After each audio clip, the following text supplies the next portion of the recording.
Hi guys, இன்றைக்கி என்ன video பார்க்குறோம் அப்படின்னு பார்த்தீங்க அப்படின்னா, ஒரு ஒயின் கலர் ஒரு ப்ளவுஸ். இது வந்து ஆரி ஒர்க் பண்ணியிருக்கோம். இது என்னென்ன டிசைன் இருக்குது இதில் அப்படிங்கிறத எக்ஸ்பிளைன்டாக இதில் வந்து நான் சொல்கிறேன். என்னென்னா, ஃபஸ்ட்டு என்ன பண்ணியிருக்கோம் அப்படின்னா, நெக் டிசைன் பார்த்துடலாம். நெக் என்ன அப்படின்னு பார்த்தீங்கன்னா, ஃபஸ்ட்டு 2 சரி த்ரெட் வந்து 2 லைன் கொடுத்துருக்கேன். அது ஒயின் கலரில் உள்ள சில்க் த்ரெட் ரெண்டு லைன் கொடுத்துருக்கேன். அப்புறம் என்ன பண்ணியிருக்கேன்னா, சுகர் பீடு. இது எந்த ஒரு ட்ரேசிங் எதுவுமே பண்ணலை. நானாக கையால் மெஷர்மெண்ட்ஸ் அந்த மாதிரி நம்ம யோசித்து பண்ணுறது தான். சுகர் பீட்ஸ் ஒரு லைன் ஃபுல்லாக சுகர் பீட் கொடுத்துருக்கோம். அதுக்கப்புறம் என்ன பண்ணியிருக்கேன் அப்படின்னு பார்த்தீங்கன்னா, 4mm கோல்ட் பீடு யூஸ் பண்ணியிருக்கேன். அதுவும் 1/1 ஸ்டிச் பண்ணி அது நெக்ஸ்ட் லைன் கொடுத்துட்டு, மறுபடியும் ஒரு சுகர் பீடு ஒரு தேர்டாக ஒரு லைன் அதே மாதிரி ஃபுல்லாக கொடுத்துருக்கேன். கொடுத்துட்டு என்ன பண்ணியிருக்கேன் அப்படின்னா, கோல்டு கலர் ஸ்டோன் அதை வந்து பேஸ்ட் பண்ணிவிட்டு ஒரு டியூப் பீடும் ஒரு சுகர் பீடும் வச்சு அதோட சென்டர் கேப்பில் வந்து எல்லாமே ஃபில் பண்ணி லைனாக இதே மாதிரி கொடுத்துருக்கேன். ஓவராலாக நெக்கோட பார்ட்ரு பார்த்திங்க அப்படின்னா இதுதான்.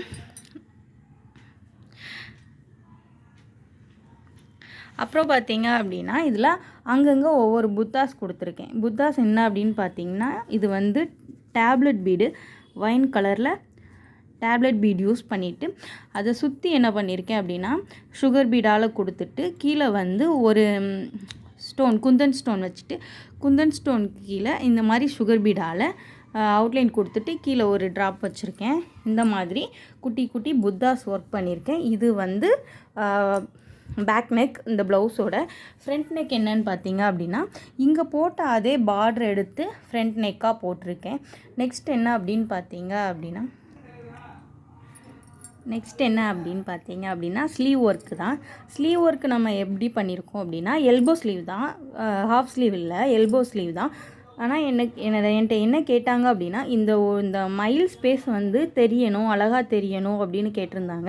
அதனால் நான் என்ன பண்ணிட்டேன் அப்படின்னா, இந்த ஸ்பேஸ் இப்படி இவ்வளோக்கு விட்டுட்டு இங்கேருந்து நான் ஒர்க் பண்ணியிருக்கேன். இது வந்து ஒரு ஹிப் பெல்ட் மாதிரி ஒரு கைக்கு ஒரு இது மாதிரி கொடுத்துருக்கேன். சென்டரில் பார்த்தீங்க அப்படின்னா கிளிப் ஸ்டோன் யூஸ் பண்ணிவிட்டு 3mm bead, sugar bead, stone chain, மறுபடியும் சுகர் பீடு போட்டுட்டு சென்டரில் ஒரு இது கொடுத்துருக்கேன். அந்த சென்டர்லேருந்து குட்டி குட்டியாக ஒவ்வொரு ஹேங்கிங் கொடுத்துருக்கேன்.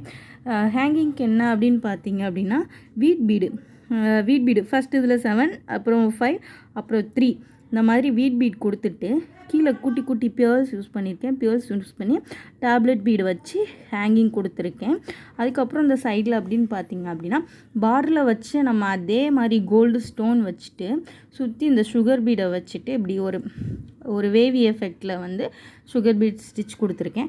அதுக்கப்புறம் என்ன அப்படின்னு பார்த்தீங்கன்னா, டியூப் பீடு யூஸ் பண்ணியிருக்கேன். டியூப் பீடு 3mm சுகர் பீடும் மாறி யூஸ் பண்ணி ஒரு லைன் கொடுத்துருக்கேன். சுகர் பீடு 4mm கீழே குட்டி குட்டியாக ஒரு ட்ராப் ஷேப் வச்சுருக்கேன். இந்த மாதிரி இந்த 2 பக்கமும் பண்ணியிருக்கேன். கீழே இங்கே வந்து ஹேங்கிங் இவ்வளோக்கு இருக்குது. நம்ம ஸ்டிச் பண்ணும்போது இங்கேருந்து ஸ்டிச் பண்ணும்போது இவ்வளோக்கு எல்போ ஸ்லீவாக இருக்கும். இது வந்து கொஞ்சம் ஒரு சென்டர் பார்ட் கிட்டே வரும். இதுக்கு மேலே என்ன அப்படின்னா, நெக்கில் கொடுத்த மாதிரியே குட்டி குட்டி புத்தாஸ் யூஸ் பண்ணி கொடுத்துருக்கேன். எல்லா இடத்துலையும் அப்படியே ஃபில் ஆகுற மாதிரி கொடுத்துருக்கேன். இதே மாதிரி இன்னொரு ஸ்லீவ் பண்ணியிருக்கோம். ஓவராலாக இதுதான் இன்றைக்கி பண்ணியிருக்கிற ப்ளவுஸ் ஒர்க்கு. இதே மாதிரி உங்களுக்கும் ப்ளவுஸ் ஒர்க் பண்ணணும் அப்படின்னா கீழே தெரிகிற வாட்ஸ்அப் நம்பருக்கு கான்டாக்ட் பண்ணுங்கள். தேங்க்யூ.